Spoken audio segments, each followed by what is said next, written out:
Heyo, I'm Dr. J-Mac, and we're going to be doing a react today to what everyone else around the world thinks about U.S. healthcare.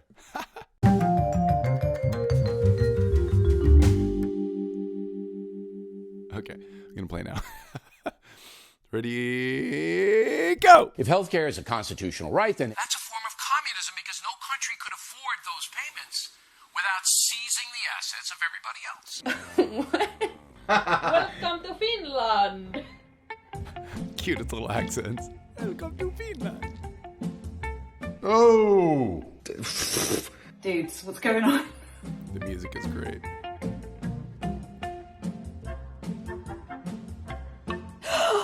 Oh my god!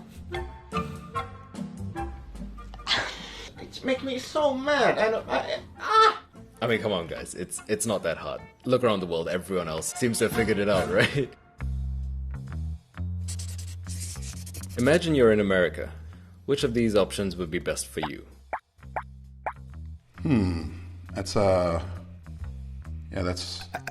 lot to think about. Okay, let's pause here. All right, so let's look through these. Plan A, Plan B, Plan C, Plan D. All right, so the premium for $185 every single month, you would then not have to pay anything out of pocket when you go to your physician or to a visit. So copay is $0.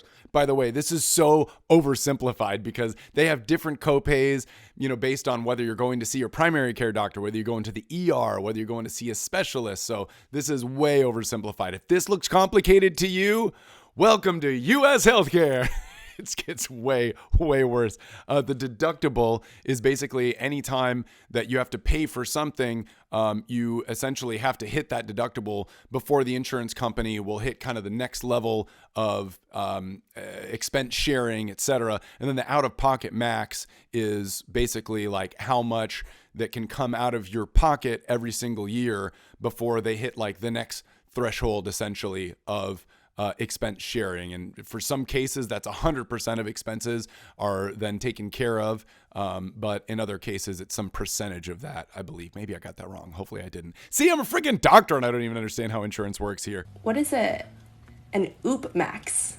I guess with what I got here, I would go with Plan D because the deductible is $0. Okay, there's more. Gold, HMO, PPO, HMO. And what are copays? I don't get... That's like if you pay for Spotify Premium and Spotify still makes you pay every time you listen to a song. It's too complicated. I'm lost. I'm so lost. And this is a big problem. If 35% of American adults report avoiding medical care because of the cost, think about what that does in the long term. You end up going undiagnosed with certain chronic conditions like high blood pressure, diabetes, high cholesterol. And because those aren't intervened on early on with different medicines that can improve those levels, you end up having way more issues, one, with your health long term in terms of your cardiovascular health, your kidneys fail, etc. But two, now you have to get all these different procedures at a younger age and in general. And so what saves you cost in the short term ends up really screwing over the system as a whole in the long run. So think about that. Pressing play. In Canada, I don't have to really think about the different plans that I could pick from. You just pay one amount per month and all the major treatments are covered. At least 70% of our medical expenses are always covered.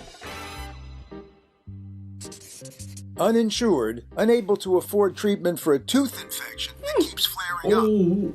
I see this all the time in the ER. Cook Emma Rittner lost her job in March. I did manage to get antibiotics from a friend whose mom regularly goes down to Mexico, and I've been taking that self-medicating based off of Dr. Google's advice. I see that. Dr. Google's advice.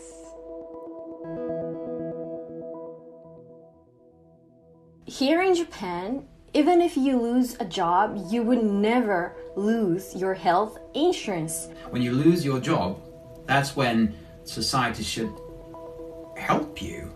I've chosen a creative job and had the... Pause. They talk about how half of U.S. citizens are getting their insurance through their employers. I wonder if that is still actually a valid statistic, because nowadays more and more people are shifted over to the independent contractor model, so the companies don't have to pay for people's health care. So that's kind of their way around paying for such an expensive thing. Backing of the healthcare system. But if you don't have that, do you pick the safe job or do you pick the creative job?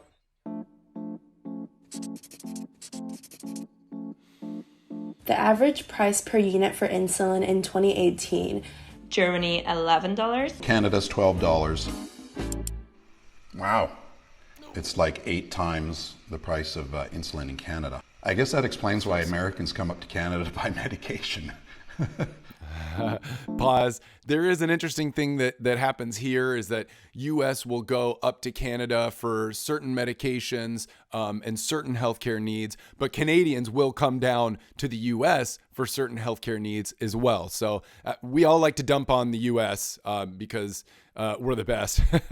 Oh my God. So stop the comments. I already see them. But a lot of Canadians will come across the border for certain elective procedures, because it's more accessible in the States at times. Okay, pressing play.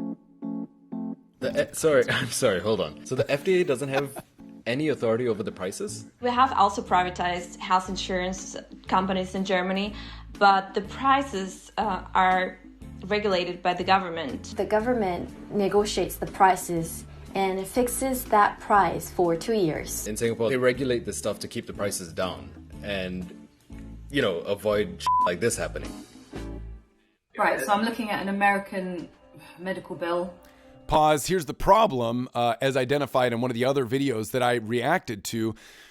Health insurance companies, hospitals, big pharma, they're the ones who control legislature. So if the U.S. thinks that the solution is to have the government regulate, first of all, you have to get the money out of D.C. to be able to prevent these different private companies from controlling the laws. So I don't know how we're going to just regulate it by saying, let's just have the government regulate everything, because the government is in the pocket of all these private companies. Pressing play. Why is it so expensive? $428,000 for rooms and such empty spaces. What? Pause. Just so everybody's aware, people love looking at these itemized lists. And while they're very, very shocking, this is usually not what ends up getting paid. Different hospital systems and doctors' offices will send an initial bill that is extremely high, knowing that they're actually not going to collect that much, and then that number will get negotiated down to a much lower price. So while U.S. healthcare is absurdly expensive, this sticker shock isn't necessarily what represents the final cost that is actually paid. It's like when you're going to bargain for something, you're selling something, you start with the high price because you know you're going to accept the low price. Does that make sense? Okay, pressing play. Much cheaper to go Hilton Hotel than this one. Skin to skin after C-section is is so sad. $39. I had to pay $39.35 to hold my baby after he was born. You need to pay money to hold a baby? My brother Jamie, who's in a lot of our videos. Oh, is that true? That 66% of bankruptcies in America are tied to medical costs? That breaks my heart. I mean, as a doctor, I am trying to do what's best for my patients. I'm trying to treat their illnesses at face value, to do what I know is correct medically, but knowing that 66% of bankruptcies in the U.S. are directly related to healthcare bills, that makes me not want to do my job. I'm not saying I want to quit, but that makes me want to forego certain testing. I shouldn't have to think in the back of my mind, if I order this test, it's going to bankrupt the patient. I should be able to just focus on the fact that this patient needs this certain treatment, or this patient needs this certain intervention, and move forward with that plan. I hate it. Pressing play. was pretty badly injured. He's going to lose a couple fingers. If you can give $1 or if you can give $5, every little bit will help him and his family. That's heartbreaking.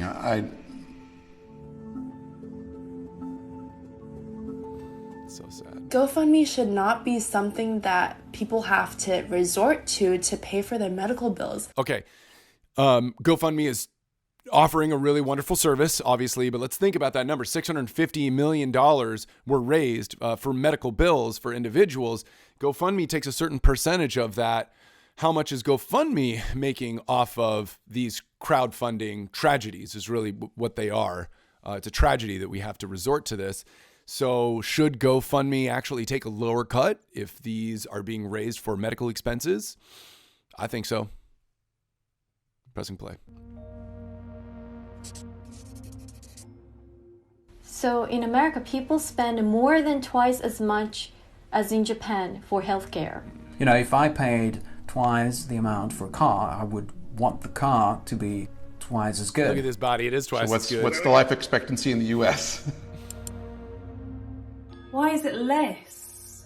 The US should be on top of both of those lists. Like, if you're charging your citizens that much money. Pause. Okay, there are a lot of confounders here. Don't forget, lifestyle has so much to do with how long somebody lives. If, we're all just sitting at a desk all day long and we're driving in our car for hours each day, that is going to very much so affect our life expectancy. Also, what's your diet like? What's your exercise routine like? There's so many confounders here. You can't just blame that on the medical system as a whole. I mean, I guess it's our job to educate every single American on how to best live a healthy lifestyle. But I think most Americans know, they just choose not to do it. You know what I mean? So theoretically, I see where they're going here, but don't forget, lifestyle is one of the most important factors affecting your life expectancy. But agree, yes, we should be living longer if we're paying all this money.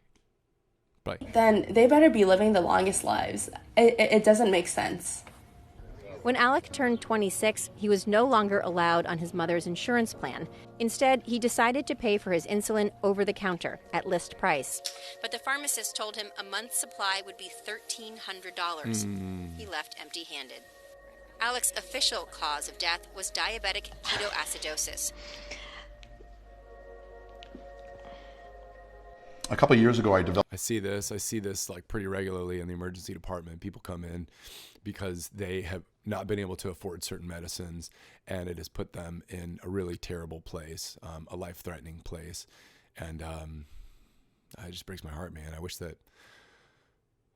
I could help in some way. I feel helpless, honestly. As a provider, I feel helpless. I'm on your side. As a bedside clinician, I am on the same team as my patients, and a lot of times we get lumped in with the healthcare system as a whole, and we're painted as these evil, greedy doctors. And I want what's best for you guys, honestly. It breaks my heart to hear these stories, and I see these stories in person every single day. I feel helpless. I developed a heart condition, and I had to have my heart restarted 3 times. After the 3rd time I had it restarted, the doctor suggested I get heart surgery. When I was 13, I started to get sick and really, really sick. I was then very quickly admitted into hospital, where after 3 weeks I had treatment for a brain virus. The cost of the operation, I think, is about $60,000. And then the next day, when I left the hospital and I got my bill, it was a bill for parking. It was about $30. And was treated by Royal Doctors. So one of the other unfortunate outcomes of people avoiding healthcare is that things just get to the point where it's past the point of no return. I see people come in. I think I mentioned this on another video, but I had this one patient come in for this huge mass on their forehead. And I've seen huge masses on people's abdomens and huge masses on their back, and they just ignore it for months and months and months and sometimes years because they don't have insurance and they're afraid of the bills.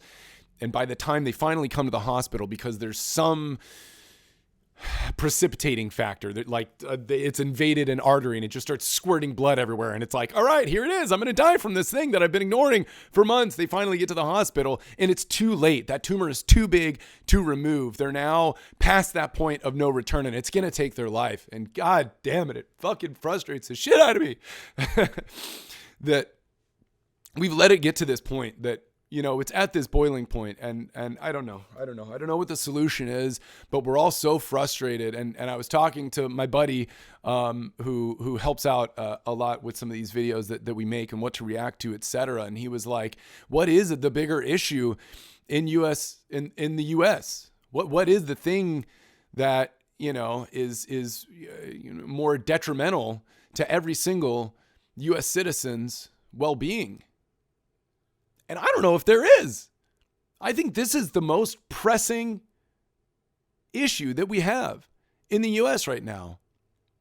I mean, college debt, that's a really big one. There are a lot of other things, but to me, I can't think of one single issue that affects every human being that's alive in the U.S. right now in a more significant way than our healthcare system. What's the flippant answer? I don't know. I complain a lot. I rant a lot about it, but I don't have any answers. I feel helpless. Let's press play. Treated by royal doctors, had several MRIs, lumbar punctures, all for free. So I was pretty happy that I lived in Canada and had universal health care. I couldn't have survived if I was in America. To know that I can get sick, I can get injured, but I will still be taken care of. That is freedom. This is not freedom. Now you're getting to U.S. citizens' hearts. Now you're talking to Americans when you say, that's not freedom. It's like one of the things that we're most proud of. And you're right. You're right. We're slaves to the U.S. healthcare system right now, and I am too. I don't know. What's the solution? Defeated. This is Dr. J. Mac signing off.